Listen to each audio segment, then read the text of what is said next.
Aggregate demand. Just a little bit of background information about the aggregate demand curve. It's comprised of consumption plus investment plus government expenditures plus the net exports. Aggregate demand shows the relationship between the overall price level in an economy, which is represented by the variable P, and the output, which is represented by Y. For visual purposes, P would be on the Y-axis and Y would be on the X-axis. So why is the aggregate demand curve downward sloping? There are three main reasons why the aggregate demand curve slopes down. One would be the wealth effect, which has to do with consumption. As prices rise, the real wealth decreases, and thus people tend to spend less money. But as a caveat, if wages increase with price, then consumption will not change. The second reason is the interest rate effect, which has to do with investment. As prices rise, interest rates rise, thus borrowing becomes more expensive and investment ultimately decreases. The third reason is the foreign purchases effect, which has to do with net exports. When the prices of the U.S. goods increase, U.S. goods becomes relatively more expensive in comparison to foreign nations' goods.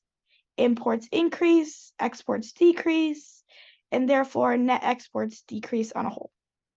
These all have to do with the components that make up aggregate demand. You'll notice that government spending is not one of the reasons, and that's because government spending does not contribute to downward sloping aggregate demand, because most government spending is independent of the price level. Just to sum it up, consumption and prices have a negative relationship.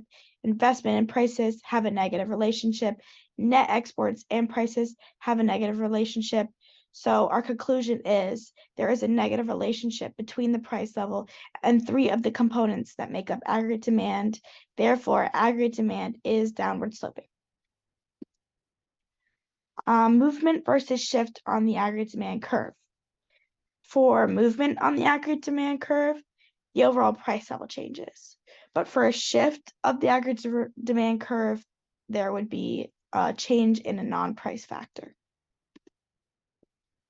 Negative demand shock is a type of shift that can happen to the aggregate demand curve.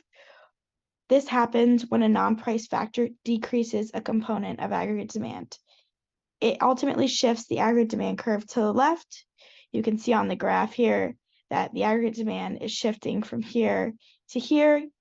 A good visual would be that it is decreasing because it's a negative demand shock, even though we know it's just moving left, not necessarily decreasing. But we can see that the price level will decrease, and as will the real GDP. GDP is lower at every price level with a negative demand shock. For a positive demand shock, this happens when a non-price factor increases a component of aggregate demand. It ultimately shifts the entire aggregate demand curve to the right. We can see on the graph here again, it's shifting to the right. It looks like it's moving up. Price level will increase. Real GDP will increase. And for this demand shock, GDP is higher at every price level.